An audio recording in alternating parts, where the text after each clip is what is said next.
Man, I grew up starting out doing music in rooms like this, dude. So it just feels homes? nostalgic. Yeah, dude, it just feels nostalgic being in this. Yeah, one of my favorite. Oh, hold on, we got to do the. But it's not beer. It's Sprite. And today we're talking to Dakota. Is it Winders? Yeah, Winders. Okay, Yeah. Dakota Winders, and maybe somewhat Aaron. What's your last name, bud? I'm Eric Franklin. I play drums for Abimael. Eric Franklin. Yeah. Okay. That's Is okay. it's Abimael? Yeah. Okay, good, because I always feel like I'm fucking it up. Man, it's the crazy thing because people always say like winders and stuff like that, and I'm like, okay, it's how a redneck would say windows, so winders. Yeah. Winders. And then, dude, I've heard everything from Abimael to Abimael to I don't get offended, so. But yeah, it's Abimael. Abimael. Okay, so I'm not saying it wrong. No, you're right. Okay, You're cool. absolutely right. Cool. Thanks for the shirt too. I want to shout that 100%, out. dude. I'm going to be wearing that for the. I actually have another podcast today, Okay. which is going to come out on Thursday. It's a special episode, but this one is going to be the main episode. But also my last two guests for the first year, man. Oh shit. Okay, that's Yeah. cool, man. Thank you. I can't even begin to tell you how stoked I am to be here. And shout out to Kurt for Lunsford. for kind of putting it out there. Love that guy. That dude is the master at putting shit out there. Man, he just has no shame about it, honestly. And he was one of those people that he never said this directly to me, but I saw someone like, you know how, I don't want to say like bands that are just starting out, but individuals that are like kind of just getting their creative start. They're really shy about plugging themselves. Right. And he just told a guy one day, he's like, man, if you don't plug yourself, then who's going to? I know, right? Yeah. I forgot to turn on the other fucking microphone. Oh, your microphone?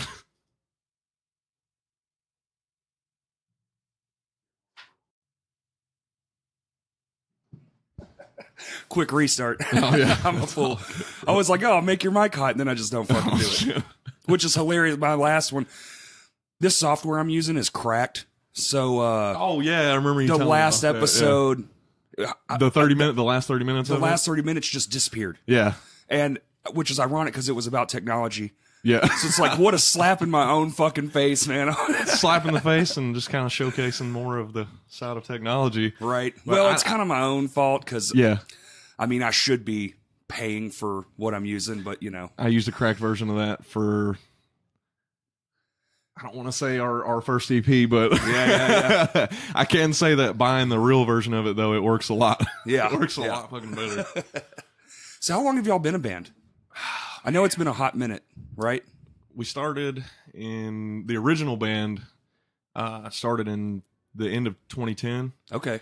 And we, Yeah, damn near 10 years. That's damn near. I mean, it's kind of a rough story. okay. We started in 2010 with members from another band, basically just rebranded. Oh, okay. We were doing the Christian metalcore thing because, you know, at the time it was really popping. Been there. Yeah, I think we all have, Yeah. man. I think we all have. If you've been playing music for any amount of time. I was in a few of those bands. Yeah. Well, where we're from, I keep saying we. He joined after my like stint in the military and everything. We picked him up. He just turned 21, so he's really young. I'm the youngster. Damn. Well, actually, Cade's younger than you. Our bass bassist, player now is he's the same age as me. I'm actually like a month older than him. Oh, maybe. okay. A month or two, maybe. Okay. But I joined. They picked me up when I was 17. Dang. for, I was still in Japan and we were reforming, so yeah. Damn, dude, you kept it Pretty alive wild. being overseas and all that shit too? I can give you the full rundown if you want. Let's hear the fucking basically. story, man. So We got nothing but time. we did the Christian metalcore band thing. What was that band? It was called Then He Rose. Then He Rose. And it was, man, like, just background information. I'm from Cherry Valley normally. Like, my mom was like, she moved a shit ton. So, but Cherry Valley was kind of like my main, and that's like 700 people population. Nice. So we were just like getting whoever we could get in that was Right. trying to do it, you know, and our music and Then Heroes, it was garbage, man. That's why I don't really plug it a whole bunch. It was terrible. But we did play a lot of shows and we got a lot of experience from that. Man, you gotta do the bad ones to get to the good ones. And then towards like the beginning of like 08 and 09, I started really falling in love with Tony Danza's Tap Dance Extravaganza. Oh yeah.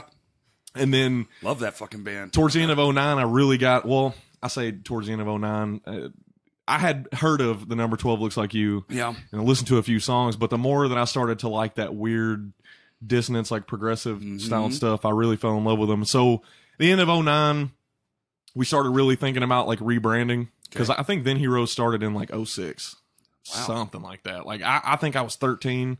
And it started out with me at 13 playing guitar, writing all the music, and my buddy Taylor doing vocals, and that was it. We didn't have a MIDI, pre-programmed MIDI drums that did not fit the wrist, bro. So anyways, towards the end of 2009, we all kind of started to realize that our music wasn't where we wanted it to be. Yeah.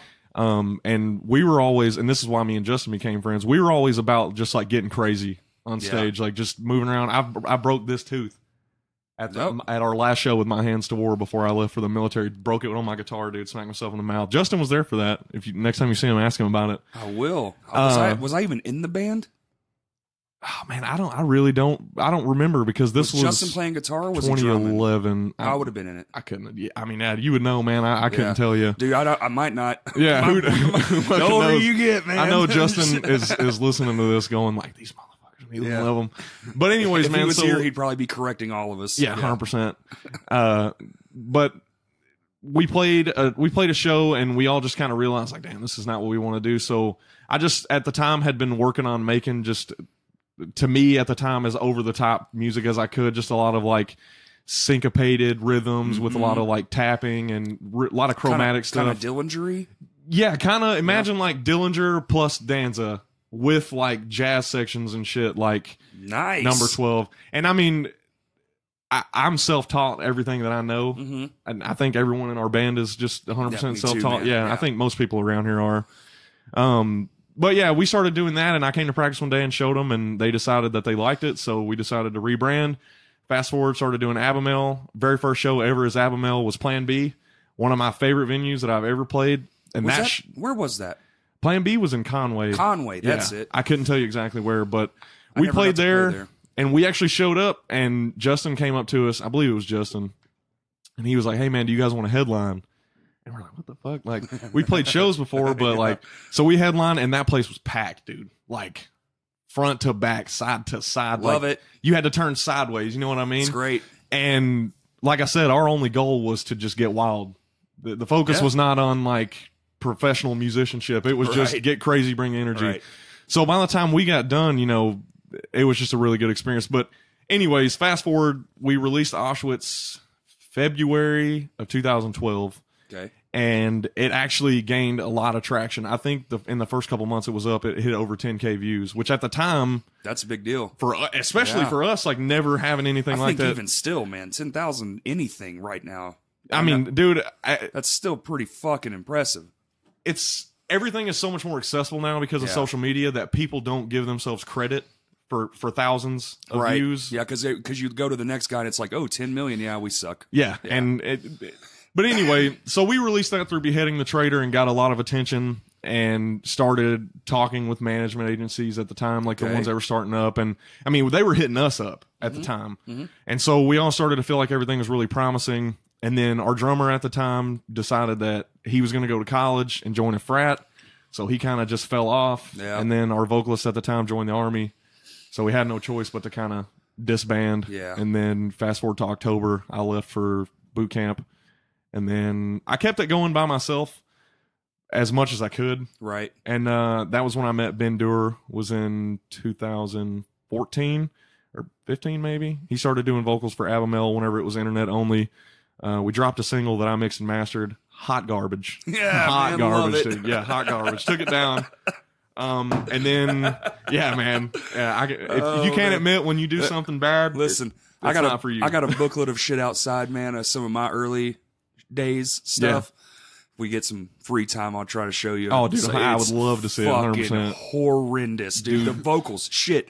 The fucking playing. A toddler could USB. Do it. Oh, yeah, dude, yeah, man, just loved it. The most garbagey shit you could ever imagine. But honestly, bro, you look back on those days now that you're like doing it on a more professional level, and you're like, damn, I just feel like I had so much more fun with it. Well, everything was new. Exactly. It's not just the same old. Eventually, even as cool as it is, the only thing that isn't same old, I would say, is the show. Yeah. Oh yeah. Everything else behind the scenes is going to like, well, we're doing this again, Yeah. or yeah, we're going to go. The studio very quickly goes from being like, oh man, I can't wait, you know, to like, fuck, I have to practice for 2 weeks every night and work on this. And I got to buy like 9 packs of strings. If Yeah. you're a drummer, you got to buy Yeah. all brand new heads, Yeah. like all the little details that Yeah. cost you a fortune. it just slowly becomes more of a chore than, I mean, it's still fun, obviously, but anyway, Oh, yeah, it's a so, blast. I'd rather do that shit, don't get me wrong, than anything on the whole planet. oh, I mean, yeah, Yeah. dude, it's one of those things it's one of my favorite things that I've ever been told by someone as far as life advice goes is there for every problem that you have, there's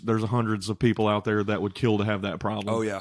So you got to kind of appreciate the issues that you have. But anyway, so 2016, 2015, probably end of 2015, I get hit up by Rocky, our vocalist, who was one of the original vocalists of Abimael, and Mikey at the time, who was the original bassist of Abimael. And they're like, hey, man, we want to do music again. So what do you think about it? And at the time, I had just picked up E5 in the Marine Corps, was getting ready to put in a package to go become a drill instructor, which is the ones with the funny hats that yell at you. Oh, yeah, I know. I'm familiar. My yeah. grandfather was a Marine. Oh, okay. Yeah. Well, you know then. But I was getting ready to go do that, and basically I had myself set up for a career. I was just doing as much Right. as I could. Yeah. Decided to, you know what? Music's the passion. Fuck it. Let's do it. Get out and start work, man, and release our EP in 2017, and I've hated it ever since we fucking released it and just been working on new stuff. That's the story of every musician's life, I think, dude. Well, you tend to always pick apart the old shit because when the new stuff comes out, you have that excitement for it. It's new. Yeah. So then you look back and you're like, you know, that one thing that we did, that was really stupid. Like, Yep. I don't like this Yep. riff. I hate that section. Y'all do the thing where you like change it up for live? Do y'all ever do anything like that? Yeah, a I little do. bit. That's for sure. You do? Yeah, for drums. Oh, definitely, yeah, man. I'll toss in extra fills or whatever. Oh, Just- yeah. It's not even stuff like just pre-written. It's just like, oh, I'm feeling it this Yep. way, so that's it. It's getting played that way, you know. 100%. Maybe add some extra double bass or something. Yeah, that and like with the guitars, I love pinch harmonics and stuff There like you that. go. So we always Toss throw in those extra in. stuff. Yeah, Mhm. man, 100%. But you know, I mean that's really it, man. I basically kept it going by myself for 4 years, just as much as I could, being overseas. Right. And Probably hard to have access to all that stuff too. I mean, Or at I was least time. stationed on mainland Japan for Okay. 3 years, and I actually started building my studio there in my barracks room. And you know, fortunately for me, my chain of command was kind of cool with it, so That's pretty awesome. I was able to keep it going somewhat anyway. And then, man, we got out and just really started focusing on networking and stuff like that. And hmm that's another thing. I just want to plug that. If you're a musician and you're listening to this, which most of you are, I know most of you are. I would assume so. Network. Yeah, Network. I'm learning. Yeah. I say this a lot, but I was ahead of that curve. Mm-hmm. Like all through high school, like all we had was typing class, and those computers were dog shit. Oh, dude. So you're like, nothing that was now even seemed to even be a possibility. There was Yeah. no stuff. There was no fucking. I think YouTube had just started. MySpace was kind of a thing, Mhm. like, and I just was too ahead of it. I never Yeah. really got into it. I don't really know Yeah. the ins and outs, like proper ways to do stuff, but I'm learning. I got a lot of young friends that are helping. Dude, I've never known the proper way to do Yeah. anything, I don't know if there dude. is one, but you know, like you got to like learning the algorithms and the way they boost your shit. Like, find what day did that work best? Go Yeah. to that day. You know, And now with Instagram, I know for sure, and I'm sure Facebook's the same, but Instagram, well, I know they're the fucking same, but with Instagram, if you have a business account, you can go in there and see when your following is most active. most active. Yeah. And you know, they have the double posting with the story, and dude, there's just so many things that you can do. And the TV now, they got Oh, the IGTV. IGTV, yeah. What? I hate Instagram, dude. I tried, man. I just I actually, it's the only one I prefer. really, Yeah. That honestly, that's most people that I run into. But I think I've just put so much stock into our growing our Facebook that Yeah. Instagram just kind of takes the background. But you know, Facebook had to say, "Hey, man, nice following. Yeah. Here's a new algorithm. Figure it out." Oh you know? yeah. We're not gonna warn you. We're not gonna do anything. Yeah. We're just gonna change shit up and good luck. Yeah. Oh, you know all those paid advertisements you spent to grow your page? Yeah, you're gonna have to keep paying for those if you want a percentage of those It's people to insane. see You your get stuff. like you post a thing and it's like 1,000 people. That's pretty cool. Yeah. But you put $5 into that and it's like 5,000 people saw it. Yeah. Plus from what I've heard, they don't even show it to all your people. No. It's a percentage based off Like, the money. If it doesn't get traction in the first like X amount of time, then it just like puts it way down on a list as non-priority, and then just no one fucking sees it. And now they're going off of, I think they go off text count too. How many characters you have in your post. And the way it's laid out too. Yeah, reactions. Kurt if put me it's onto a that one. video, if it's a post, like just a picture, they don't favor pictures anymore. Now they want video content. Yeah. They're trying to compete with YouTube or some shit. More people are that's how they look at it, which, I mean, it's true. More people want videos than just still frames, but I don't mind a good still shot. But I've just we kind of old school, you know? Yeah, man, that's true. People now, if you ain't got, if the first 2 seconds of the video is on hot fire, they're turning it off. I'm so old, I miss physical flyers, man. I miss walking down the street and some guy being like, the street teams, dude. Like, the street team dude. days? Yeah, dude. God. Hey, I will say, at least then you knew. At least then they saw it. And for the longest time, shows were just bigger back in the day. That's what I tell him, man. Coming back now and playing at Vino's, which now compared to, I'm sure when I was gone, like for the military, I know it fell off because I was getting told that. You missed a massive slump. Yeah. But bro, before, man, like that plan, we played a show one weekend, and it was the weekend. Do you remember the festival that they used to have at Soundstage, the little music fest, like 2-3 day thing? We played a show at Plan March B. Madness? How was it? Something like that, man. I can't remember. I know it was that time of the year. We played a show at Plan B. We played like second to last. Mm-hmm. Literally took our stuff off the stage, wheeled it over to Soundstage because I know they were super close. Yeah. And played another set. And both were packed. Nice. Like, no one left Plan B. No one left Soundstage. And it was packed for both sets. I miss Soundstage, man. I miss both of those venues. I walked past it the other day and was just kind of like teary. I met my wife there. So it's like kind of special. That's definitely, I looked in. I think it's like a clothing store or some shit now, and that wall is missing, so you can just see all the way through the place. And I was like, that doesn't even make sense. I have so many pictures of us at Soundstage and at Plan B. I love intimate venues, man. And Plan B was like the stage. Like, I know a lot of people didn't like it because the stage was really small, but it was just. I mean, I played Maxine's last night, and that's about the smallest stage you can get. I haven't played Maxine's yet. It's different. Yeah. It's a different kind of thing. Have you played the Elixir Lounge?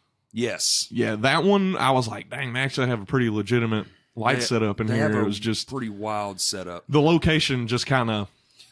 Yeah. I think the location's what gets them, really. Yep. Yeah.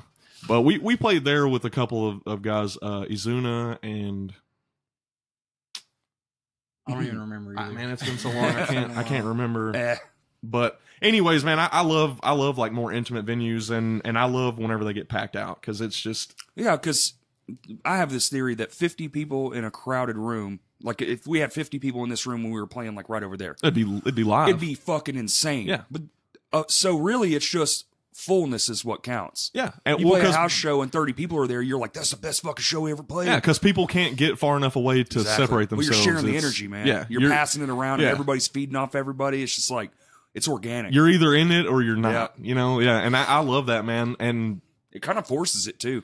Oh, 100%, 100%, man. We've played house shows in places that were, tiny, and we played in the kitchen, and there was 15 people in there, and they were just getting wild, and it's fun, man. Oh yeah, there's something to it. There's something about it. I love house shows. They're just dangerous at my age. I got arrested once at a house show. Because of some idiot fucking kids drinking. I have a hilarious story about a fucking house show, dude. It was a single wide trailer. We were out in the country in like McCrory. I don't expect you to know where that is, but it's just middle of fucking nowhere. And we were playing in the kitchen. And the funniest thing is the house party was like a bunch of white dudes who thought they were gangsters. Oh, you know what I mean? Okay. And it was just friends of a friend. So everyone there was all like, into rap music and, and we're bringing in this heavy fucking metal. And they threw the fuck down, bro. Like, probably the most insane crowd we ever played to because, like, they did not. It was out in the middle of the country, so there was no cops going to show up. But our other guitarist, Jacob Paddock at the time, he was like 15. Good Lord. And his grandma, who was like... Miss Martha, I know you ain't listening to this, but you a real one, and I love you. Thank you. Dude, that lady let us borrow her brand new Dodge Caravan and paid to rent a trailer for us when we would go out of town and play shows, and trusted me to like drive Wow. her personal vehicle, dude. So she's a What real a one. saint. But she would come to those shows if they were house parties because she didn't want Jacob, Get the drinking. fuck outta here. That's Dude, awesome. she's in the living room, dude. She's in the living room on this couch, and I'm not kidding you, dude. There's like people are passing around pills, and you know how. Oh yeah, trust me. So and they're rolling blunts next to Yeah. her on a tray, and she's just this older Christian lady sitting there with her hands on her laps, just bobbing her head to our music, and there's just a guy rolling a blunt beside her, That's man. fucking fantastic. Dude, That'd be a good poster. yeah, yeah. If you were gonna do a rap album, that's a really good poster, man. That's Just- a good one. God, dude. But yeah, man, I'm sure like you and everyone else, just my most fond memories involve being in a van with a bunch of smelly dudes yeah, and dude, going man. somewhere. Especially when it's like, we did one tour a few years back. We played outside in Texarkana. I believe it was in July. And then we got back in the car, drove all the way to Austin, Texas, and then got maybe an hour of sleep, woke up, and then went and played outside again at the Red 7. Dude, Bro, and we that didn't- Texas heat in July, man. Dude. Ooh. That's where I'm from. That shit Yeah. will murder you. Yeah. No, we think it gets fucking hot here. No, the temperature literally changes when you cross the border. It's Oh, fucking dude, insane. I have family all over Texas, man. Yeah, we played. Do you know who the Dialectic is? I do not.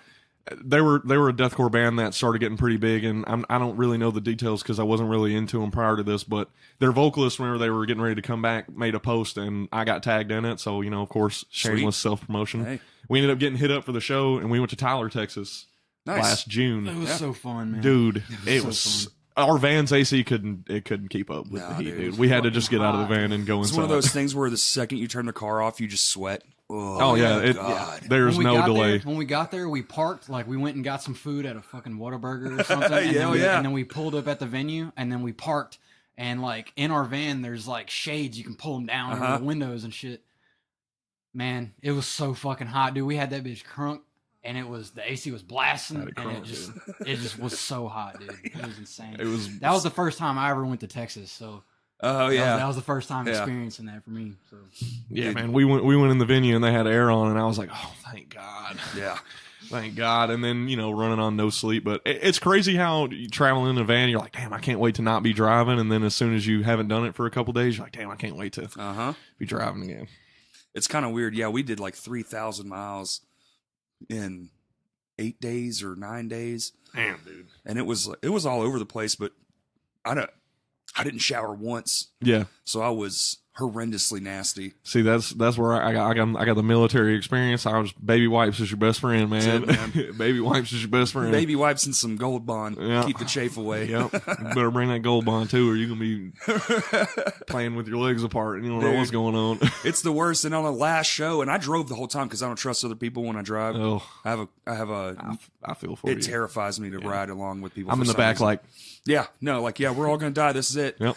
The person could never have a wreck in their whole life. I've known them my whole life. I'm gonna die. I'll go to sleep and wake up every 30 minutes and just So I drove the whole time, but I was the last night, first fucking song. I'm sure you've done this. I missed the snare drum and hit my own leg Oh yeah. right in the right next to my crotch area, where dude. it'll really welt up at. Dude, Yeah, dude. It got insane. That drive home sucked, and it was all the way from Missouri. Yeah.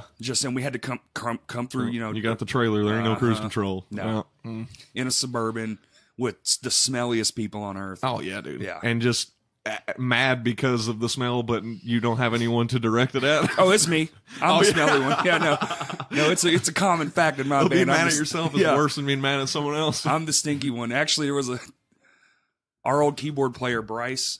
I'm sure you remember Bryce. Oh, man, He used to do he was fucking craziest one of us all, dude. He would stand up like on his keyboard, Yeah. and like hold the fucking. I mean, I know we played with him, but man, that handstands part of and my shit. life is such a blur now, Right. dude. Yeah.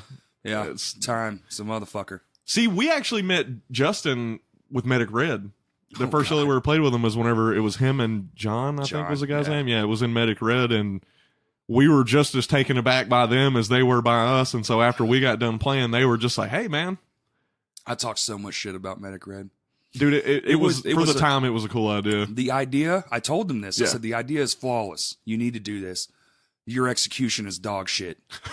Their live show was fun though. You need a laptop with Yeah. your tracks broken apart so you can sound check for real. Yeah. And get actual level. Because dude, if they Just just the had iPod, whatever, bro. dude, I've seen them be like, oh, that one's gone. We'll just do the 8-bit version. I'm like, you guys got a cassette player back there? yeah. Yeah. No, dude, I remember the first time I was like, it's just two guys. What the hell?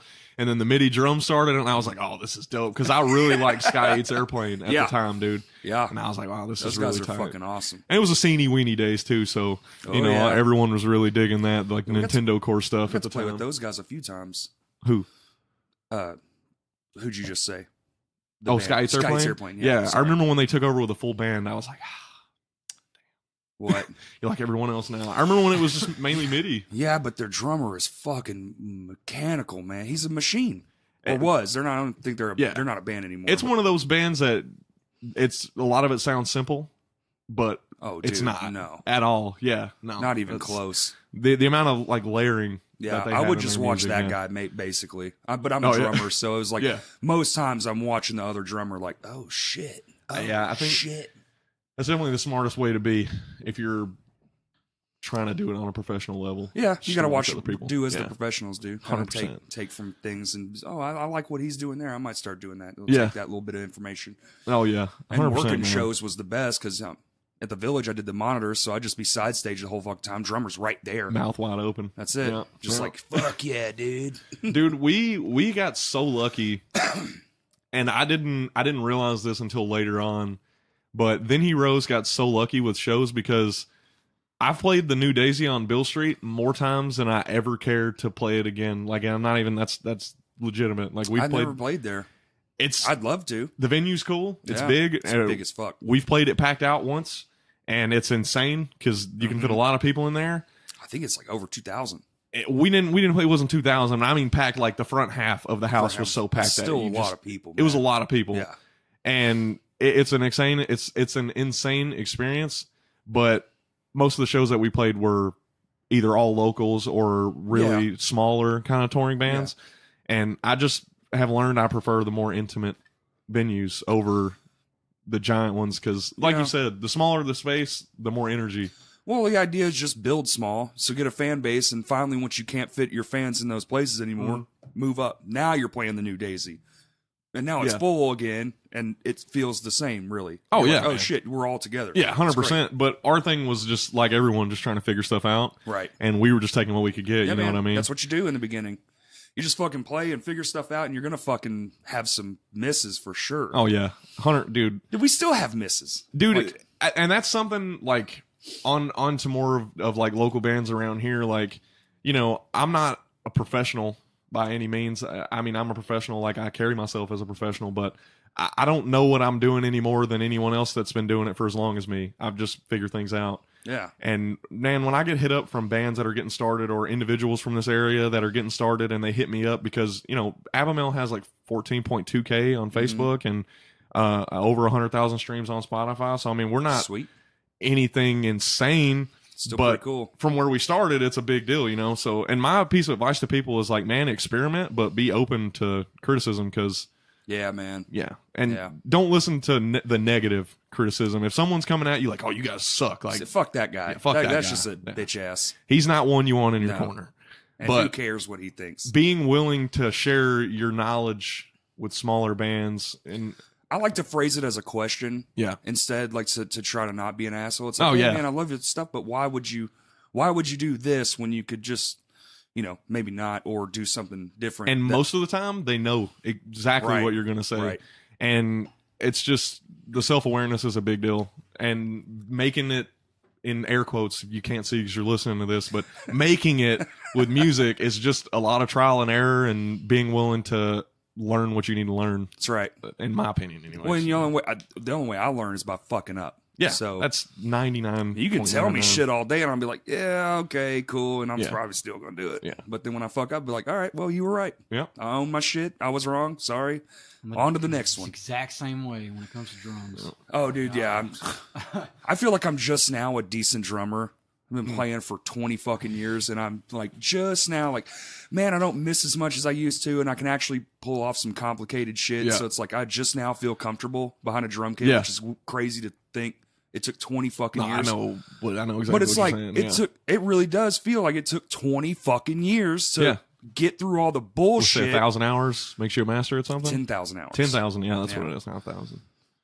So Man. I feel like I've put in my 10,000 at this point. Now guitar, I'm still like At this point, I'm still a baby on guitar. Power chords are my best friend. I remember the learning Misfit songs days, thinking I was the shit, dude. Oh yeah, dude. 5 7 5 7. Ooh, we're tossing a 3 in there. Yeah, I can sing and play this. I'm so good. Yep.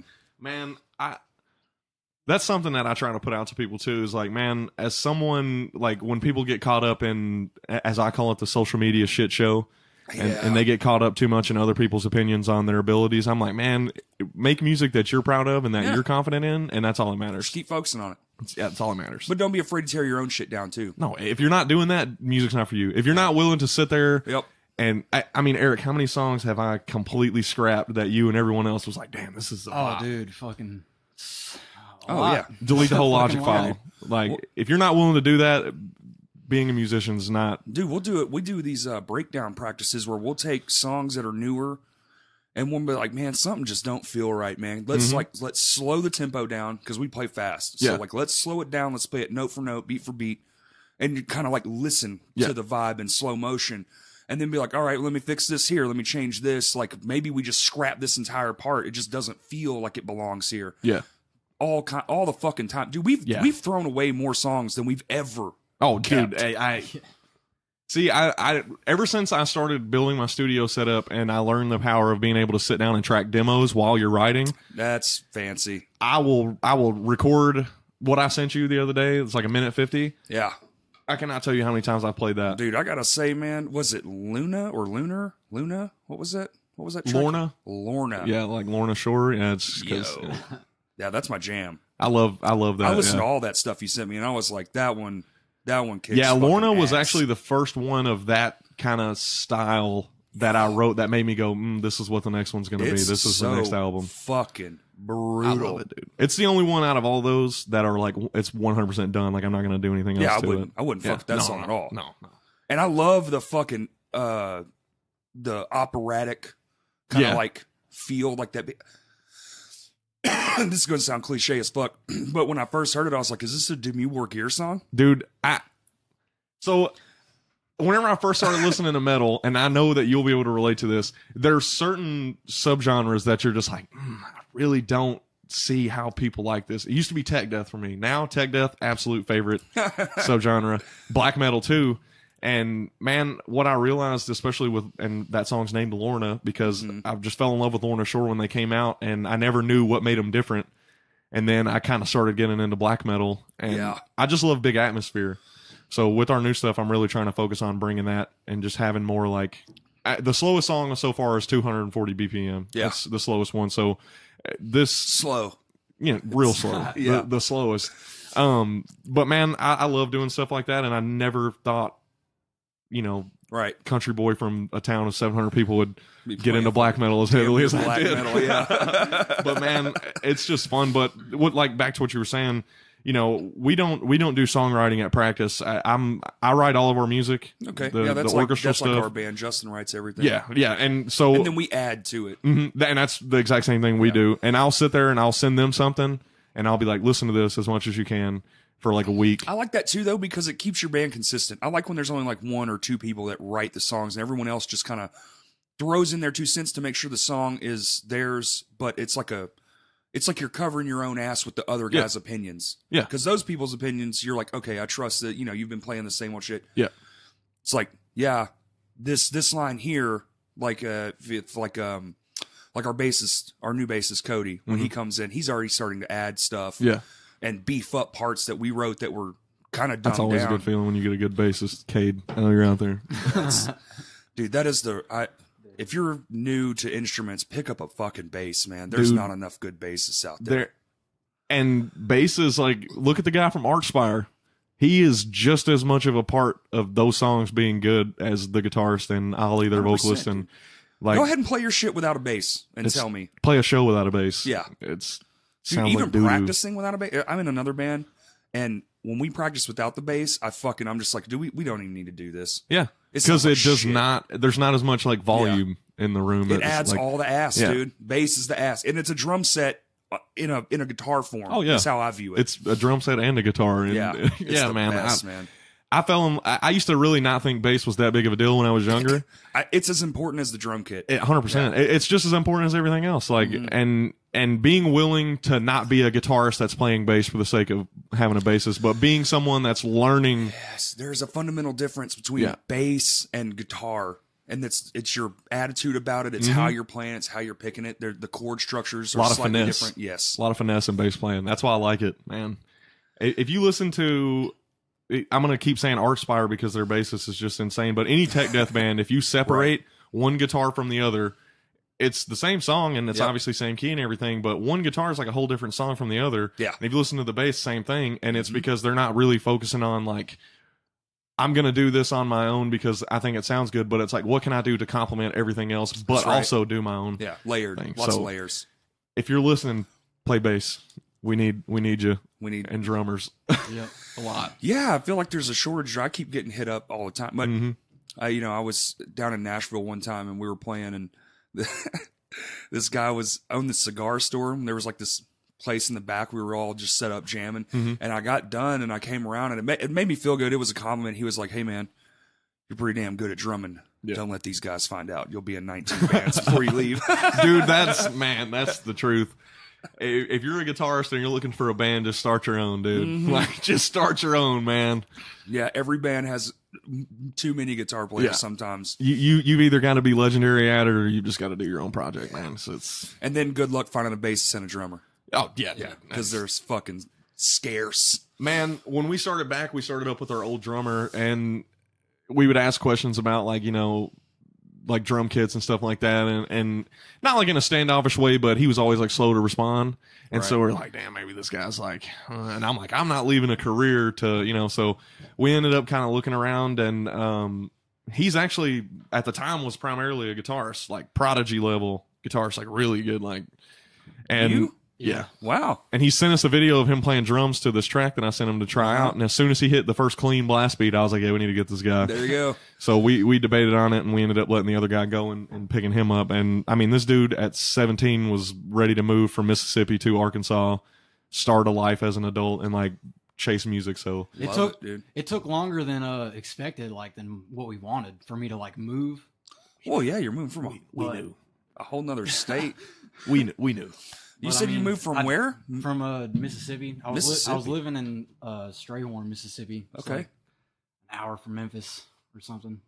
It's northern Mississippi. Okay. He's making that trip every weekend there. Every Saturday. Here and back, same day. Yeah.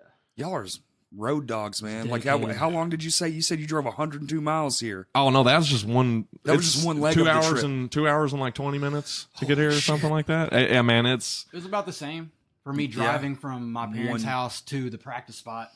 And then back home. Back home. Yeah. Oh my god. Hitting it hard for 4 or 5 hours. Yeah, 4 or 5 hours. Yeah. It's every Saturday for like almost 2 years straight. Holy shit. And we kept telling him, because I told him from the start, I was like, bro, listen, I've been doing this for a while. You're going to start looking worse and worse every Saturday. When you show up, you're going to be looking rougher and rougher. And sure enough, dude, at the end of like the first year, I could tell he was starting to just, because he would come down on Fridays and spend the night and then head back Sunday morning. And I was just like, bro, if you just move over here, man. But being young and starting life, it's it's the most difficult. It's so nerve wracking. But once you get going, you realize that you just work and pay your bills, and it's as long as the bills are paid, you can do whatever the fuck you want, really. Exactly. If the bills ain't paid, well, then you're struggling. And then you're fucked. Roommates, man. Yeah, the best and worst thing. Fortunately for Eric, and fortunately for us, me coming out of the military, I was pretty well off because I ended up getting compensation and everything. So I just recently bought my first house like 5 months ago, and awesome. Thankful for the VA, I was able to get an actually pretty nice house with a basement that's now our studio / practice Hell spot. Yeah, you got a basement. Yeah, and awesome. we live in town, and we practice 9-10 o'clock at night, and we've never. It's fucking soundproof. That's fucking awesome. It's so sick, man, and it living, because he lives with me now too. Okay. And so having that and guitarist, primary songwriter, drummer, same Boom. house, man, we just, when we sit down, we get after it. There you go. It's awesome, man. But I forgot what the fuck we were talking about.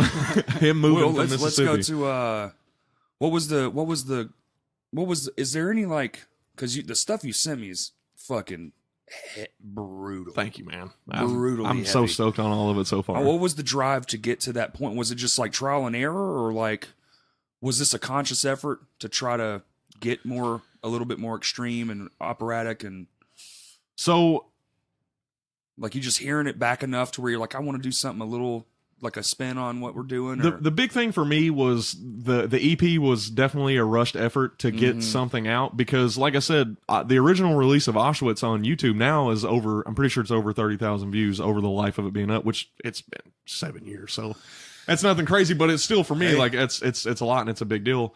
And at the time, I still firmly believe this, and at the time firmly believed if we would have kept going, by now we would probably be touring at least national, if not like international. I strongly on at least some level. Strongly Mexico, believe it. Canada, Yeah, that kind of thing. like strongly believe that. But we were so young at the time. I'm really glad that it didn't happen, because I don't think we would have been able to do it. But man, I met, and I said this earlier, but I became friends with Ben Dewar in 2014 before anyone knew who he was. And if you're listening and you don't know who that is, Ben Dewar is the vocalist of a band called Shadow of Intent and another one called Hollow Prophet.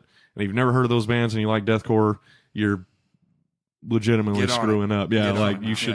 Yeah. I don't think anyone that listens to deathcore doesn't know who they are at this point. But anyways, and at the time, me and him were just doing stuff. And whenever Shadow of Intent was getting ready to drop Primordial, which was their first album after their EP, which if you're listening and you didn't know that, Primordial was going to be the last effort for that band to get anywhere, and if it wouldn't have gone anywhere, they were going to disband, which is fact. Yeah. But they released that, and I remember listening to it, the pre-pros and stuff, as Ben was sending it to me, and comparing, but not in like a, oh my God, they're way better than me, but comparing as far as like, I really like this kind of stuff. I really like the atmosphere. I would like to do something like this.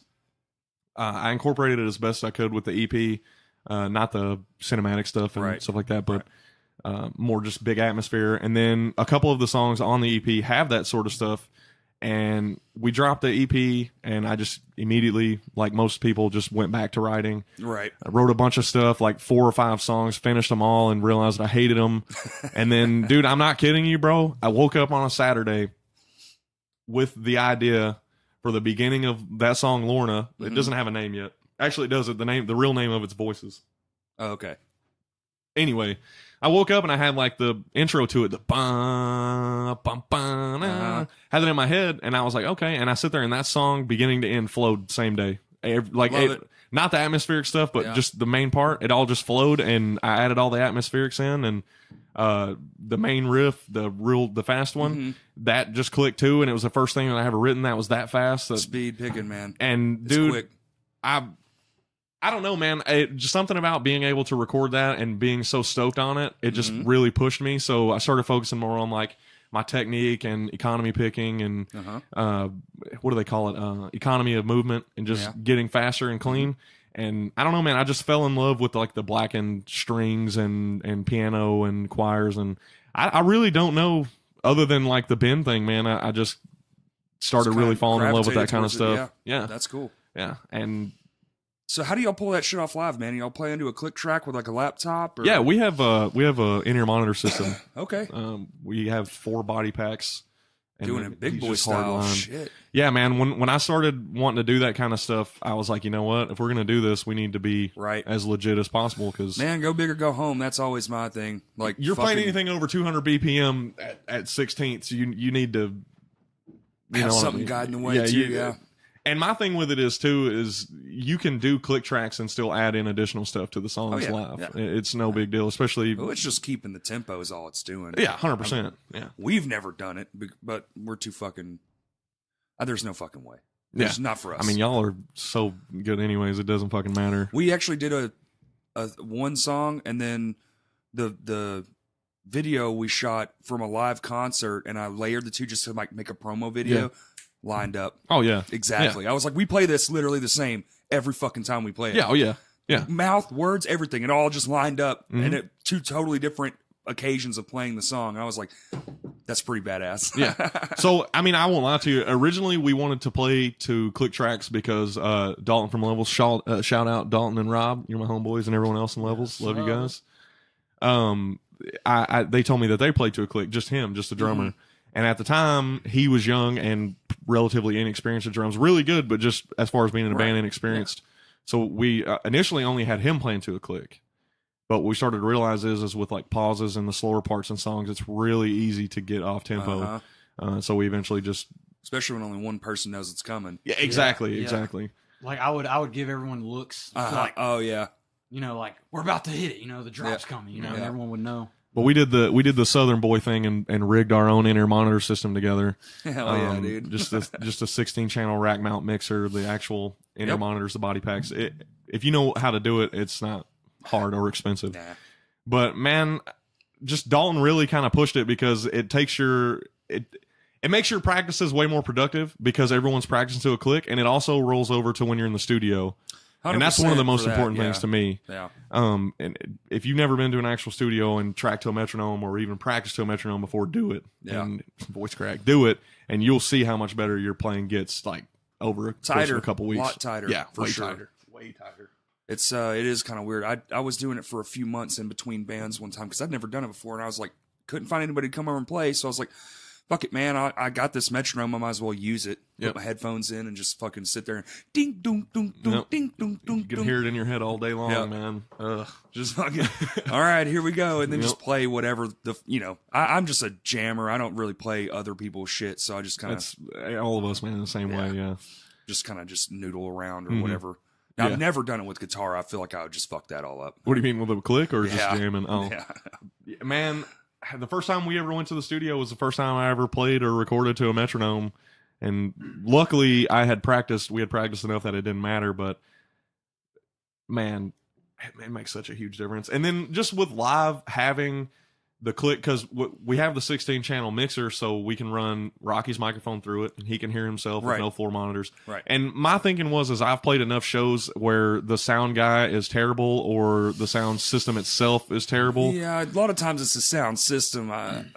Sometimes you get the double hitter, and you're just like, well, this is a fucking nightmare. I've had the fucking double hitter so many times, bro.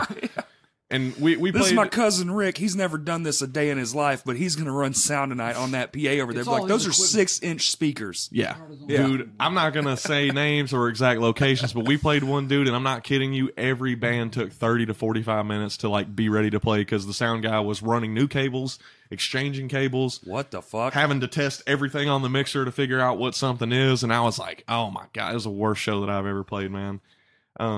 But man, the biggest thing is just when you have an in-ear monitor system, you don't have to rely on that sound guy at all. What are y'all feeding your loops and samples and shit through? You doing that through a laptop? Yeah, I have a MacBook Pro. It's just for the studio. It's just is it on the click as well? So what we do is and this is probably not the right way, but it's my way and it works. So whatever works. Whatever. We just have one big project on Logic Pro, and then we do a preemptive spacing between songs. Right. And since Rocky has a body pack too, and he has the click, you can just count measures kind of in your head, and you get used to it over time. Right. And when he's done saying whatever it is he's going to say, I can just walk to the computer because I run it live and just click to the next song, and it's the 4 count, and we just go. Nice. Yeah. Yeah. But it takes out the worry of the sound guy at a show. Well, for monitors, yeah. Yeah. Or sometimes they just don't even have them. Well, yeah, that's what I mean. The monitors, not the sound guy, but if the sound guy's not on his game or he's unsure, it takes that worry out. Well, and sometimes they got especially like older, smaller venues or even just venues like a pop-up venue. They got's like you get everything or nothing. Yeah, it's like, well, okay, so my band's thing to that, since we don't play a click, was we used to tour with 2 cabs, and instead of putting 2 cabs fronted, one would just be literally right beside me. Yeah. Just listen to the we've guitar. done that before too, man. Yeah. That's actually my favorite way. I wish I could still do that, but man, too much room. Too much room. Space. Yeah. It takes up too much space. Man, for me, the clicks just enable me to be able to fully work on the crowd because I don't know if you've seen us live since. I'm pretty sure maybe. I don't know, man. I was actually trying to think about that before you got here. I was like, I don't know when the last time I saw you guys play was. Well, I'm still about getting wild. and letting out my anger. Are y'all playing shows locally here? We took a break whenever we started focusing on the full length. Okay. Just to kind of rest from shows and everything else. But we're back now. If you're listening to any book shows, hit us up. We got a bunch of booked for next month. We have one August 17th. Hit up Jimmy LeCompte, dude, for Battlefest. He hit me up. He had our page up. Okay. And I responded to him. He hasn't said anything back. So Jimmy, if you're listening, I'll text him. Reach out, brother. We're trying to get on it. Mr. LeCompte, get your shit together. Yeah. Someone told me about him, and then funny thing, literally like the next day he messaged us. So maybe they told him about us. But we have one in I think Mountain Home on August 17th, and then we have 3 or 4 out of state dates. One in Illinois and 2 or 3 in Michigan. Okay. For August, and then just still working on the album. Right. But yeah, we're definitely playing shows. The only problem that we run into around here is promoters need that minimum amount of tickets to be sold, and when you live 2 hours from the venue, it's not happening. So what we normally do is we just sell as many as we can and then pay the difference out of pocket, just to make sure that they're promoter, because I care more about shows being successful and the promoter being able to continue doing it than us having like saving a little bit of money or whatever. Yeah. But I know that some bands just pay for all the tickets out of pocket. Sometimes don't. If you got to do it, but I'm not doing that shit. Yeah, no, yeah. Don't. I mean, I'll just hustle it out, man. I sell what I sell, but whatever. There's not a whole lot of them around here that I know about. But some promoters, if you just pay for tickets out of pocket, they'll book you on everything. Like it happens. Yeah, it's kind of a flawed system because there's no real measure to it. Mm-hmm. You know, my biggest argument is, okay, well, yeah, they sold say 20 more tickets, but what happens at the door count? And then when I'm before them, and then when I'm done, 50 people leave. You gonna give me that money too? Yeah. I mean, they were clearly here to see me, because that's if we're playing by these weird, unhinged rules. Well, let me make up some bullshit too. Be like, hey, I just saw those people leave. You owe me. That was like 10 people. Yeah. You owe me cuts from all 10 of those tickets. And it's absurd. That's the problem whenever bands develop the competition mindset. I don't do that shit. No. Like when I was younger, we would play shows and like bands would have really big turnouts, and I would be like, yeah, that's tight. And then if we played after them, all of them would leave. Yeah. And we've had bands literally tell their friends like, hey, after we're done, just leave. That's literally the way it used to be. For quite a few years in the early to mid thousands, it was just like, just go see the act you want to see. Yeah. And then people just quit coming all together. Yeah, man. And it's like, dude, because I know like the benefit show, we came out and watched, we watched all the way up to, I know we watched Go for Gold set, and I don't remember who played after them. I think it was My Hands Swore. Yeah, I'm pretty sure that's what I was thinking. And I think we watched y'all's first like song or two. Yeah. And it was so late at that point, and the drive is so far, and we were just exhausted. I was like, man, we gotta get out of here. But those shows, man, and you see all those people come out, and it's like, we can have this for local shows. It's just, it takes bands actually promoting the show. Well, you have to all be on the same page. Yeah. You have to all give a fuck. There's actually a neat little thing that we did behind the scenes of that, like some little like inside to how that all took place, and how there was a group chat with every fucking band member from every band. Yeah. And everyone would just toss their 2 cents in, and people would like throw in like, this design right here. Like Stan's friend made this. I'm actually wearing the shirt. I'm so jealous I didn't get one. And, you know, like he just dropped that into the thing, and it's like, holy fuck, man, that's amazing. Yeah. And now it's on a fucking t-shirt too. Like, just, dude, that shit right there.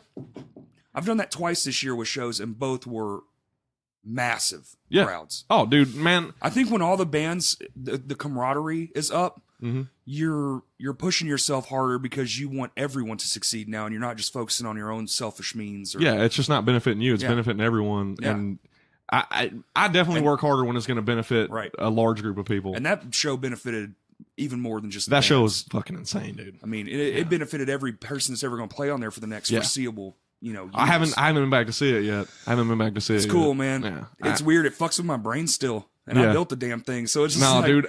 I fucking hate living so far away, bro. I fucking hate it because, like, we do high rise commercial window washing, and you know, it's like you're washing windows. It's not really like physically demanding, but dude, standing in front of a window in the summer is like standing in a fucking oven, dude. It's so by the time you're done, man, the weekend hits. You just want to like chill.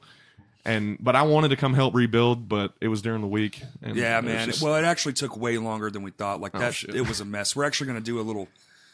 Check out a Crashcast. If you haven't joined the Facebook group, you should, because we're going to be doing a little bit of special things. I'm in that shit. Yeah. Kurt added me to that first day Did it was you up. see the snare drum, man? Yeah, dude, with the fucking legs saw on that it. shit. I got it outside, dude. I'll pull hell the trailer yeah. down. Well, I'll show it to you. It's so Hell fucking yeah. sick. I love that. He fucking just cut thing. it out of a tom, didn't he? Just made it out of a dude. tom. Yeah. Wait, but I'll have to show you how he did it. I actually have a video of the construction and everything. Oh, okay. too. Hell yeah, dude. I like Micah. He's talked with him I've about actually doing talked to some him stuff. about doing the same thing, but with like a rack tom, just because I want like a deep, You know deep that, well snare. what do you use? What do you use as your rack tom now? What's your size?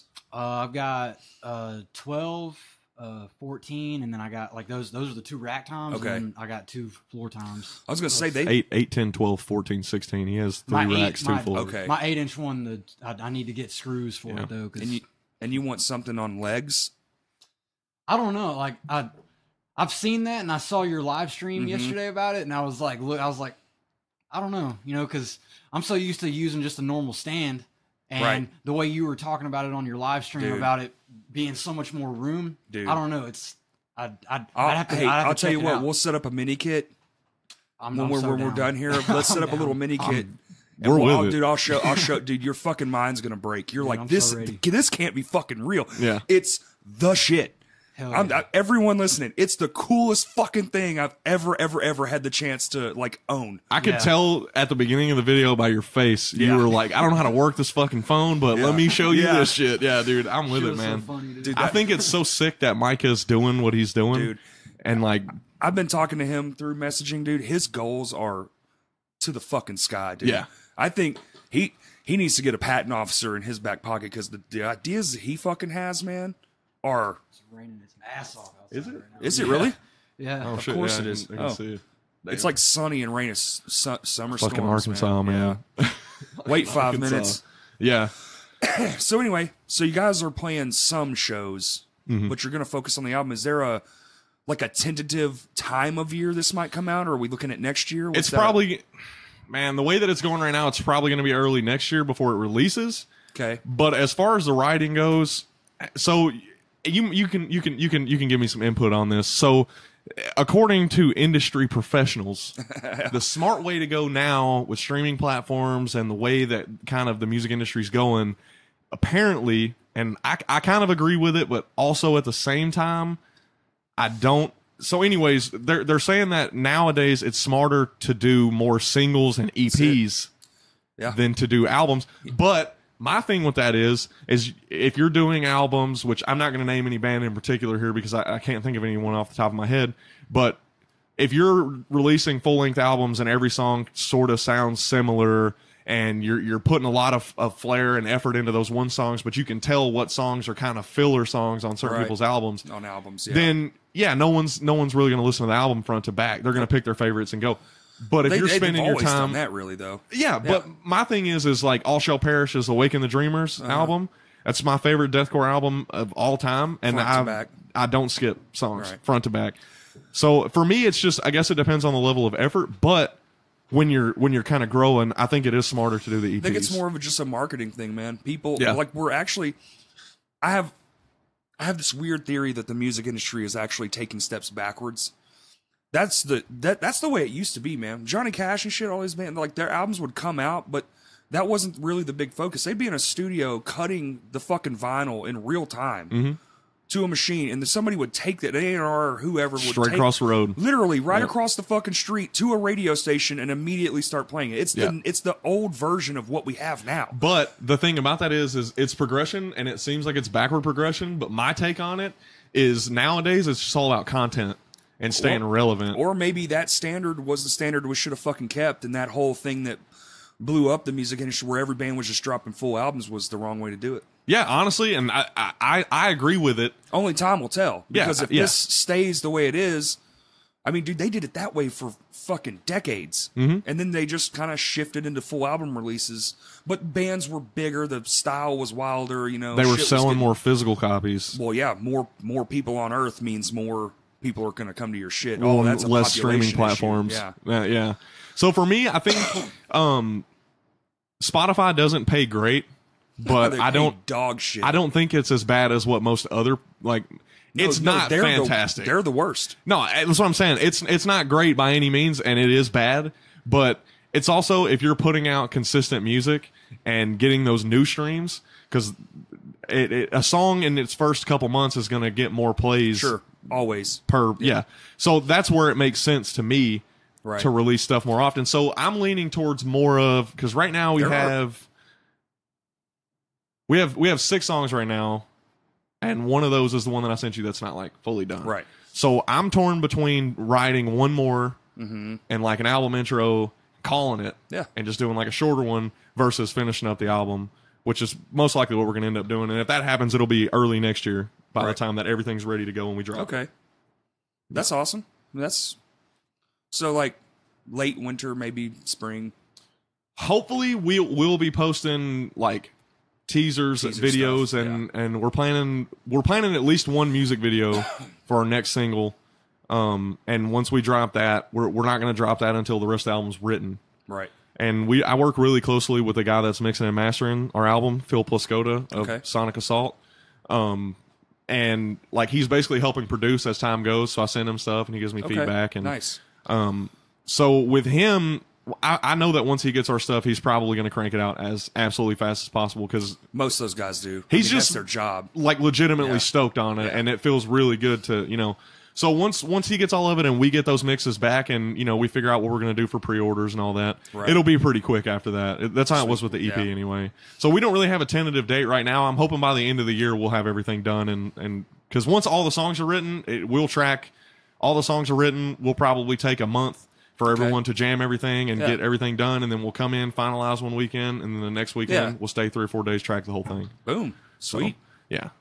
So I long story short, now we don't really have like a exact yet. It's just kind of roundabout. Now the approach is good. Yeah. And I get the whole like spreading it out thing now, because it's like one song will last. Most people only listen to a couple any fucking way. Mm-hmm.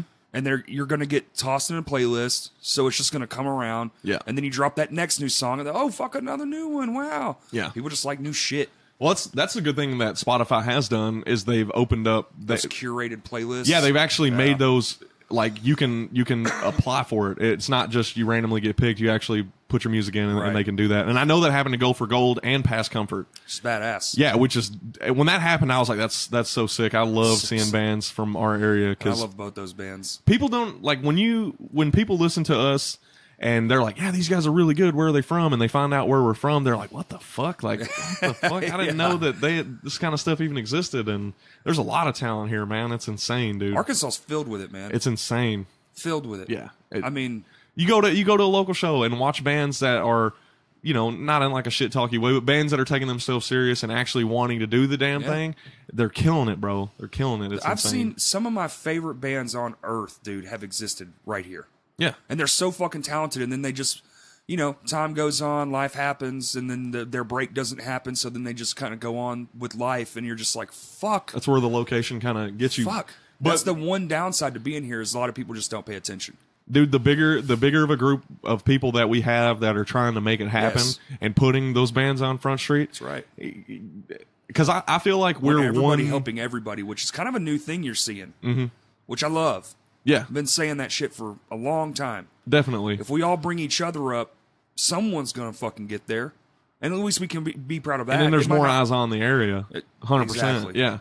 Man, everyone that I talk to that's involved with the scene here, I tell them, man, if you ever need anything, hit me up. And that's legitimate. Like, yeah, you told me that a couple of weeks ago. And I know that a lot of people say that, and I know that there's a lot of like, what do they call it, sunny day people that are like, yeah, I'll help as long as... Sure. Dude, if you need help and you hit me up, and I'm never going to lie to you, and I'll be honest with you and tell you whether I can or not, but I'm most likely going to tell you yes, or I'm going to offer some sort of help. Like with the benefit show, we didn't get on it.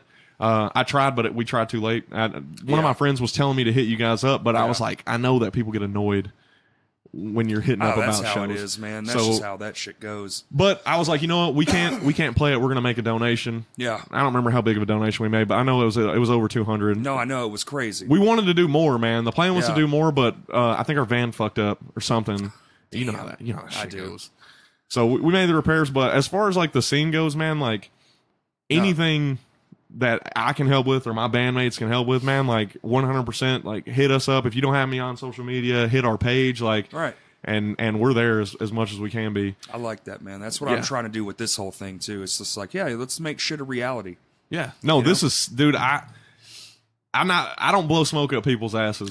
Like, that's one thing about me, dude, and I know that a big part of it's being a vet, but like, I don't hype people up. Like, if I don't like what you're doing, I'm not going to pretend that I do. Right. I'm not going to be a dick to you. I'm still going to support you. Sure. But I'm not going to blow smoke up your ass and tell you that it's good. Oh, it's the best thing ever. Yeah. No, fuck that. And I can't stand whenever people are like, Honesty's yo, the best policy, man. sick set, bro. And it's like, are they your friends? Yeah. Well, was it really a really good set, or was there things they can work on? This thing is, I'm my worst critic, man. Me too, dude. I'll shit on myself harder probably than even a person who doesn't even like my band. Dude, I can't tell you how many times we've played shows and like had phenomenal crowd response, and then I get off stage and I'm just mad because like I fucked something up, and it kills it because you somebody's like, great show, and you're like, yeah, I guess you didn't hear me miss those 5 notes. Guess you weren't fucking paying attention. Yeah. Like when you fucking someone drop was a on their stick phone. doing a stick trick or something, Dude. and then try to grab the other stick really quick, but you're like, oh fuck, I'm missing the metronome, and then you fucking Knock all the rest of them out of the fucking stick Oh, holder. Practice all it the gets time. stuck. Or then you pick up the one. I either keep them in my hi-hat leg or on my kick drum. Yeah. And sometimes when I have it on my kick drum, I'll pull the stick up and the cymbal, and then I drop that one too. Yeah. Or you do one of these. Motherfucker! One of these real quick. And you go to grab it and that sweat just, Fling. Yeah. Yes. Dude, I sweat like a diabetic. Drummer So- Me too, bro. Dude. Me too. I sweat so much. So through a show, my whole body's soaking wet. There's nowhere to like wipe the sweat off. Oh, so it's dude. just like, I don't know. Let's just Yeah. pray and hope that they don't fly out of my hands. Dude, me and picks are the worst, dude. I ended up getting some really grippy ones, so I don't have that problem anymore. But for the longest time, dude. Dude, I had to switch to. I don't even know if I have one in here. I do. It's got the grip, but it also has a hump. This is the exact same. Yeah, this is literally the exact same pick. Weight, or the 7.3s. The exact same picks I use, dude. Really? Yeah. Hell yeah. I fucking love them, dude. These are the best, and they don't disintegrate.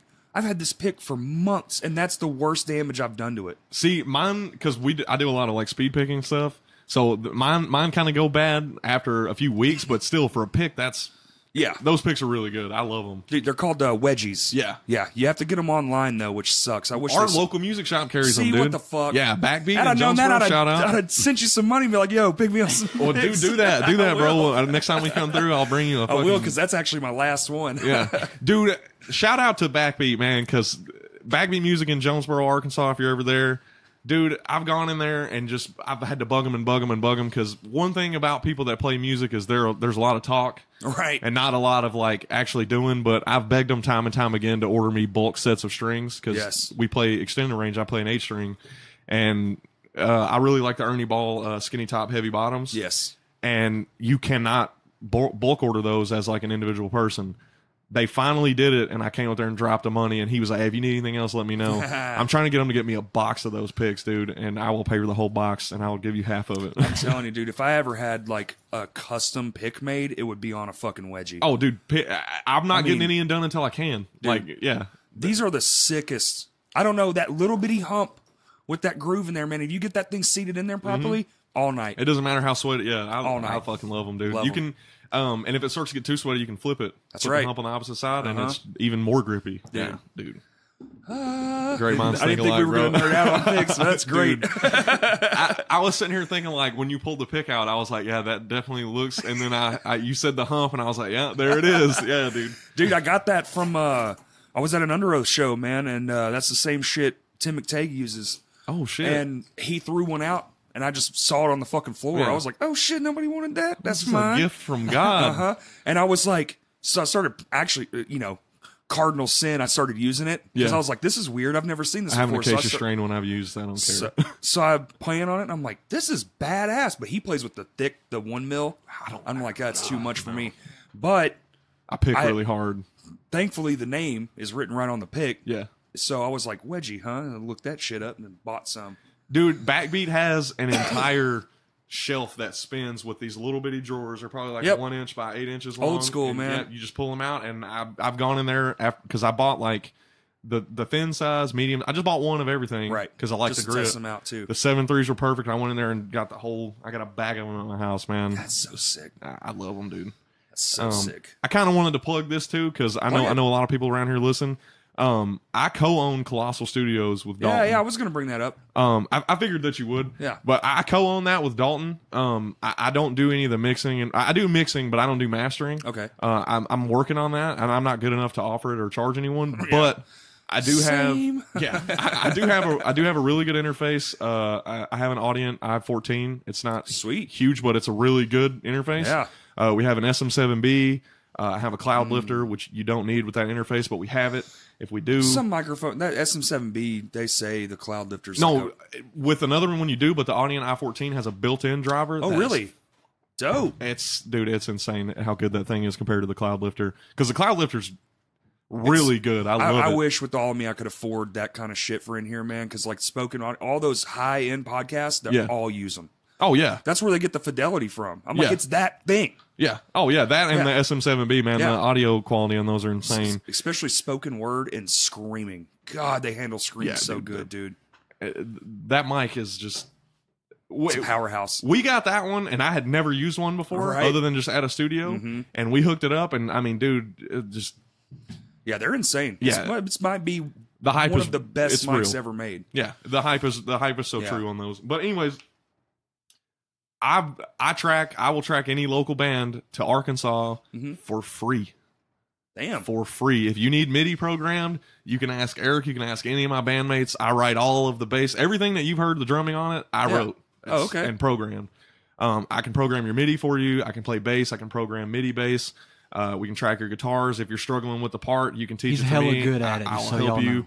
And it's Oh, free, so dude. you do actual like sit-in like The session, whole session everything. stuff. What if you come to me and you have an idea, I will help you bring You can it get to it out of your life. brain. Because there's so much talent in this area, and the thing that I've learned over the years of doing it is the people that have the potential to be the best at something usually come from the worst circumstances of being able to do that one Almost thing. always, man. And I feel like myself, Yeah. you from you talking and him, we all come from places where you would never expect us to do music on the level that we've done it. You know what I mean? Yeah. And so if you're out there and you're struggling with the band, I do ghostwriting. I only do ghostwriting for heavy stuff. So if you ever want some heavy deathcore, hit me up. I got you. He's definitely got that shit on lock.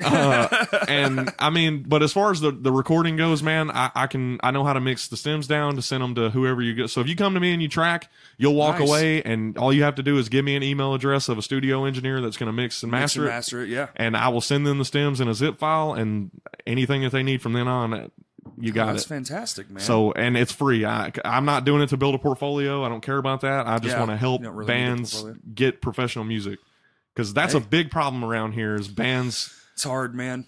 they hard. churn out demos and they don't know any better. Yeah. But what they don't realize is with today's climate in the music industry, It's gotta be that. one really bad production release. Yeah. You push it, people won't take you serious anymore. It's kind of weird. Yeah, it's unfortunate. because I actually like the lo-fi demo style. That's I'm a what- fan of it. Yeah, that's the I like, MySpace days, dude. Live tracked. Everyone was in a room. You ran it through a thing, and then you processed the Rockstar output. fucking Yeah, man, I USB love that microphone. shit, Yeah, dude. Yeah, like, but with today goes like how like no, I get it. people I mean, are. it's yeah. all about the times. You gotta adjust and fit yourself in. Because if you want to, if it is really what you want to do, then you have to play by the rules. And if the whole ass rule system is this, well, then you have to just do it. Yeah, and my biggest thing too is while the money from Spotify and other because we all say Spotify, but you're not directly uploading to Spotify. You're going through a distributor. A distributor. And I know third you party. know, but yeah. you're going through distributor, and it's going for us. We go to everything possible through TuneCore. That's who I You use. use TuneCore. Yeah. DistroKid's another one that's DistroKid's really good. Yeah. CD Baby, I've heard is CD really Baby, good. I've heard good things. Yes. But and so having a professionally produced song, you can submit it to be put on a Spotify playlist. Yes. And if you only have one single out, but it has 100,000 plays because it got put on Spotify's playlist, Right. and unbeknownst to you, the song you wrote was a total bop, and everyone's into it, then your band can get a decent amount of money from that one song, enough to a couple $100 over the course of a couple months, Right. to fund the next single. And then provided you're sticking it back. Yeah, oh yeah, you gotta be smart with your money. But I'm saying, as far as like, if you're serious about it and you don't have a lot of funds, right? I don't give a shit if it's your third Just do album. the one. I will track you for free and awesome, send it to man. whoever, man. That's a hell of a deal, dude. And I have a pretty big house. Like, y'all better tip this man if y'all hit him up for that. Don't even ask him. I'm not Just going to send say it. no. I'm not going to say no, but it's definitely not. Give him a coffee mug or something. Jesus Christ. I'll definitely take the coffee mug, dude. Dude, I'm a mug Case life. of bangs, dude. Mug life, baby. Yeah. I love coffee mugs. I don't had even the drink world's best coffee. boss one for so long, dude. And it got broken, dude. Dude, that's good shit. So, I don't know, man. Are you doing, how is the studio thing going? I kind of wanted to get in there, like, touch base on it, because, I had Dalton on already. And Oh, I know. I listened to it. yeah. Yeah. It's fun, man. Yeah, no, He's a good I guy. fucking love Dalton, man. Me too. Yeah. I went and saw Levels playing with Go for Gold down in Hot You Springs. talking about the Maxine show? Mhm. We were going to get on that, but the guy ended up wanting to stick with somebody a little closer, which I get. Yeah, 'cause just to drive up the numbers. It was his. I think that was actually his first or second show back. yeah, It's a- that's what Dalton was telling Yeah. me, and because he asked us what we were wanting. He's just playing it safe right now. I don't blame him. Yeah, I don't blame either. him. Well, we got to get your feet back in the waters, and so you're just like, all right, who's popular around here? All right, let's try that. No, I mean, for us, it was just a guarantee. Right, Dalton asked us, and I was like, I mean, man, to go to Hot Springs for it to be worth like 150, at least. because we have a 99 Ford E150 Econoline The Econo, conversion yeah, van. It's got yeah. the TV and Sick. all that shit in it. So I mean, that thing Sick. fucking drinks gas, dude. Oh yeah, So we were asking 150, and then Dalton was like, "Well, I don't," and I was like, "We'll do it for free, dude. I don't give a fuck. Just let me know." I know. as far as popularity around here, definitely Go for Gold is going to bring more people out. It was a good show. It was a good Oh, I show. don't But doubt it. I actually didn't know that they were running everything through a laptop now. Who? Levels? Oh yeah. I was like, dude, that's fucking like their amps, everything. Yeah.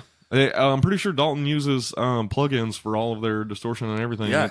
Yeah. I mean, And it dude, all Dalton's kicks a in when fucking it's man. supposed to. Yep. I was like, that is some baller ass shit. He is the one that I go to when I have questions about shit. He's the reason we have click tracks, just all Yep. that, man. So, yeah. It was kind of impressive that lowly little laptop handled all that shit, because it's while they're playing, the samples just come in Yep. right when they're supposed to. Well, that's the exact I was same like, way we man, do. this We is just don't have the seamless. distortion on there. Right. Yeah. But man, Levels is just insanely talented, man. I love those guys. It was a really good show. I do not doubt it. It was At a really all. good. I hadn't seen him in a while. Yeah. Yeah, I went through my old man phase when I hit like 30. Oh yeah. I was just like, stay home and blah, Fucking blah, kids blah. and I'm their back rock out. and roll. Yeah, but I'm back out there. I'm going to more shows. I've been to more shows this year than I have been long time. Yeah.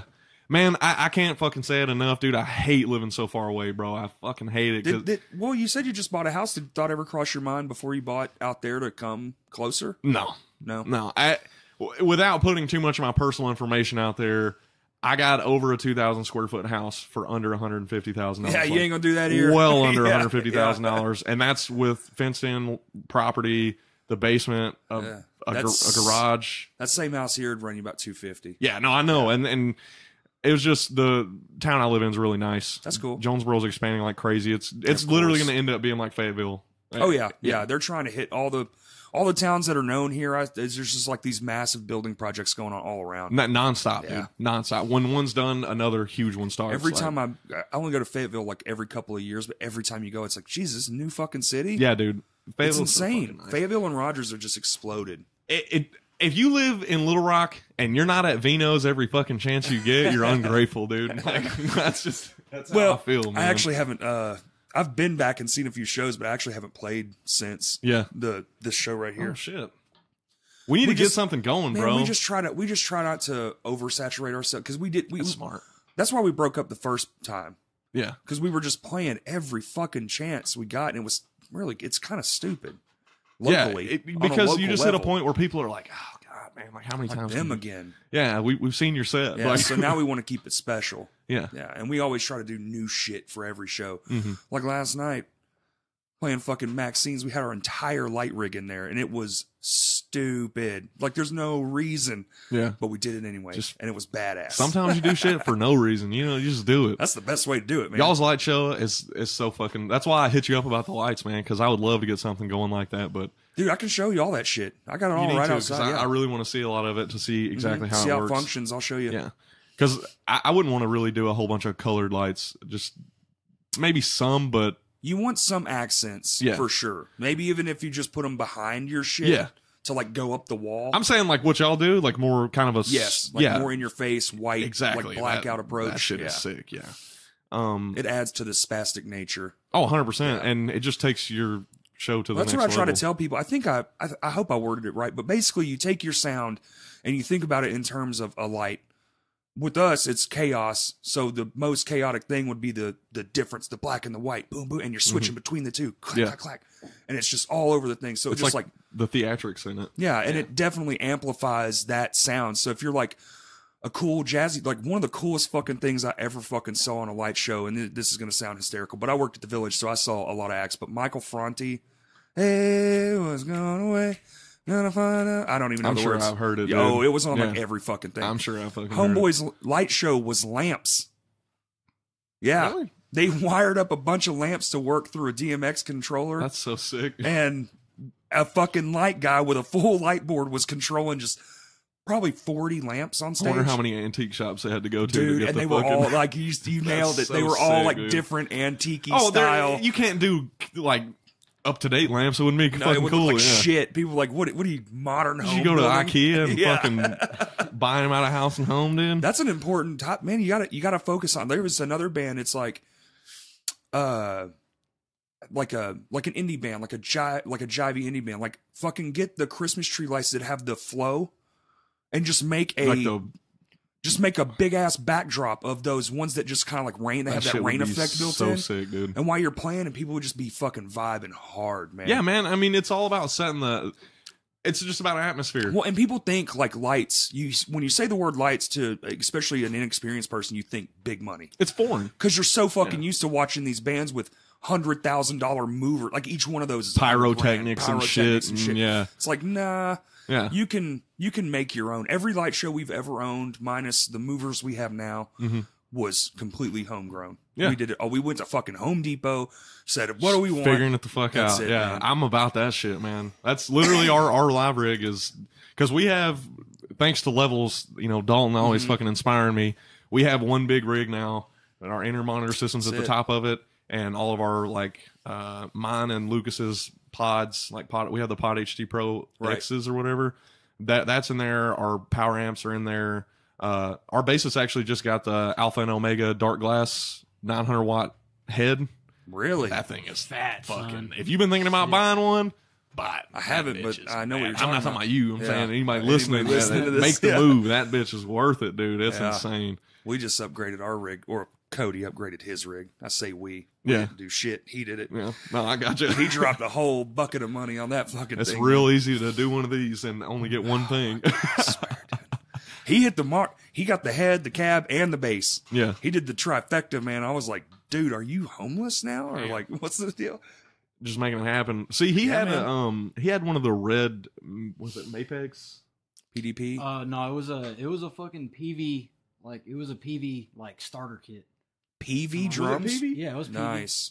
He had that whenever he joined, and we were like, whatever, it'll work. Doesn't matter, yeah. And throw some good heads It worked long enough for us to write Rotting. Yeah. And then we went and tracked it with Dalton and Rob in Conway. And then, right after that, I think it was after we released the single. It wasn't too long after. Yeah, it was somewhere after going and tracking that song. We got that PEB kit. I'm a Facebook Marketplace warrior, and if you're not, you're missing out because especially around here, people buy nice shit and never use it and then sell it. Bro, that's why you always go to the Goodwill in the nice neighborhoods. Dude, we go to Goodwill at least once a fucking week. They got flat screens in the motherfuckers, dude. It's crazy. And they're like, oh, we'll take 3 pennies if you got that in your. If not, you can just have it. Yeah. So on Facebook, this guy was selling the PDP Concept Maple X7 kits. They're $1,000 brand new. I have one. You do? I have the 24 wood grain. $500, brother. Hell, the whole kit. And he's like, I've used it 8 times. That's fucking. The fucking heads on it were still brand new. They were still practicing. Hey, those were good heads, man. Those We were just Remo made. replaced them. It took that long. Yeah. We replaced them. Finally. Those were good heads. I'm an idiot and dropped a piece of metal into one of mine, so I just went ahead and, all right, we got to get new ones. Yeah. Whatever. And then you get them on, and you're like, oh, Dude, a long time ago. Dude, that's the thing, because the drums, it's not like strings where they deteriorate and you're like, fuck, these sound like shit. Yeah. Drum skins take so long. That you don't even really know notice that. It takes Yeah. so long that you don't notice that your shit's all flat. Then you get that new head on there, and it's like, boom. See, he's been Boom, working and you're on like, double fuck. strokes for bass drum, and I was just noticing with the other one, it just felt like it wasn't rebounding as much. Yep. Did we put that new head on there, and he kicked Dude. it a couple times, Yep. and he's like, man, I don't even want to do double strokes. This kick sounds so fucking good, tuned low with the new head on it, man.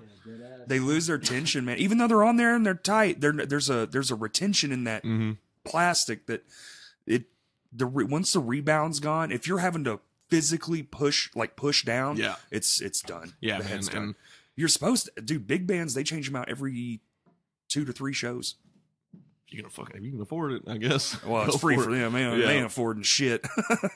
Yeah, well, that's true. If you're getting it for free, fuck it. Why Fuck not? You know? Yeah.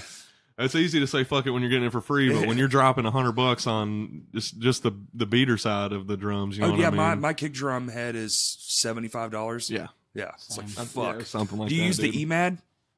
I use the Uh, EMAD too with the thick pad for the extra dampening. Ain't it an Aquarian?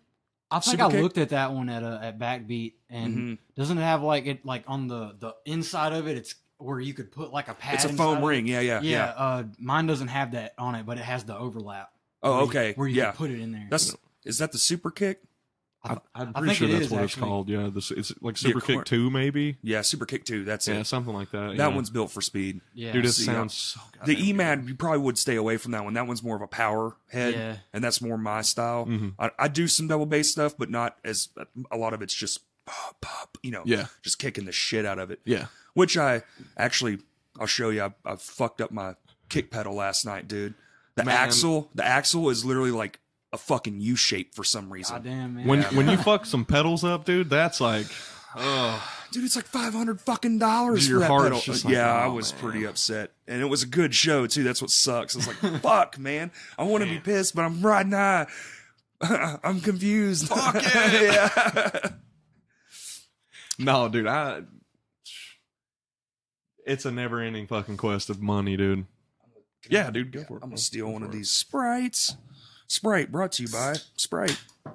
It's tasty, dude. It is tasty. Have you had the Sprite flavored Sprites yet, dude? Mhm. The lemonade ones? We just call them not. Sprite flavored Sprite Sprite. because that's all it is. They were like, hey, whatever the formula is, double everything and put it in a bottle. And Seriously? dude, it makes these taste like flat. Really? Yeah. So it's just double Sprite. Sprite flavored Sprite, baby. It's literally, it says lemon lime. Just limonade. I actually Sprite. really don't drink that much soda. Ironically, when you were like, "Oh, I like Sprite," I was like, "Okay." I try to get what the guest wants. So I mean, I would have drank a beer, but I figured that I was going to be coming by myself. But then Right. he wasn't doing anything, Right. so I was like, "Hey, man, I'm gonna guilt trip you into going with me because I don't want to fucking drive by myself." the trip home's gonna be the worst part. We're gonna stop at Three Folds in Little Rock before we. Delicious. Yeah, dude. Get Kurt the put me on dumplings. that Yeah. shit. Me dude. too. Yeah, dude. First dumpling I ever ate with Kurt. I know Kurt's out there somewhere Threefold. right now, sad reacting some shit, just like, yeah. He's I put in him fucking on New that, Mexico right now. Yeah, dude. I saw they made that trip, dude. That's cool, man. fucking But with Kurt. we'll wrap this shit up and go Yeah, dude. outside Let's and fucking fuck do it, around. man. Plug all your things real quick. Our Instagram is at Abimael Band. Spell that shit out. ABIMAEL BAND. Facebook's just facebook.com/Abimael Band. It's Abimael on Spotify, iTunes, Napster, fucking anything Literally that you can everything, imagine, dude, yeah. that's out there. We just released, last October we dropped a single called Black Clouds, Dark Mist. It's on all streaming platforms. It was released through Chugcore, so there's a cool little streaming video on their YouTube. Awesome. And then we have another single 100% ready to go. We're just kind of waiting on the right time Right to fully track it. Cool. But I mean, other than that, man, What about your audio stuff?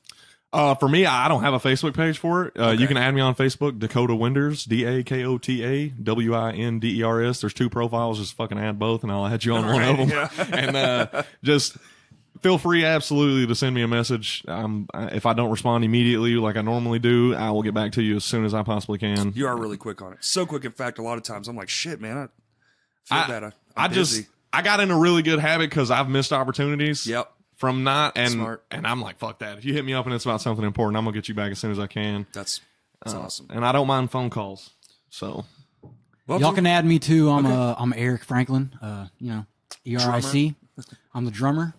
If you can't spell Franklin, then I don't maybe know. it's just not for get you. off social Yeah, media. Should look at some hundos. It's literally on the $100 bill. You just grab one of those. Yeah. It's my great grandfather. Google misspell it on Google and they'll correct you. There you go. All right, everybody. Well, dude, thanks for making the trip, guys. That's it's thank pretty you. badass. It Thanks is. for the T-shirt and the sick ass sticker. That I was not expecting it, and that's fucking awesome. Thanks for inviting us, man. Yeah, dude. Anytime, thank you literally. enough. We'll have to do a round 2 for sure, especially when you guys put the album. Yo, dude, 100%, man. Yeah. Anytime. Have to get some real beer then. Oh yeah, dude. Oh yeah. Do it the traditional. I saw way. the Modelo box when I walked in, and I was like, "Damn, I should have told him that." We'll get it next time. Yeah, man. we'll do it next time. But we are Crashcast Pod on everything, and Twitter's Crashcast Pod 1. So next week, so this is coming out Tuesday. I got a special one coming out Thursday, a bonus episode, and then next week we're doing my 1-year anniversary show. It's going to be really awesome. I'm not going to give away any details yet. Okay. I know you know, but it's going to be really cool, and I can't wait for that to come out. And we have a lot of new awesome shit planned. It's going to be really, really fucking fun. When this podcast ends up like the JRE, y'all motherfuckers gonna wish you was on the hype train at the start. We're gonna rev shit up. 2020, the rest of 2019 and into 2020 is gonna be. I'm making moves. Stoked for you. We're gonna be making a lot of moves. I'll show you some of the stuff. Oh yeah, in secret. be jealous out there. All right, that's it, everybody. Thank you for listening.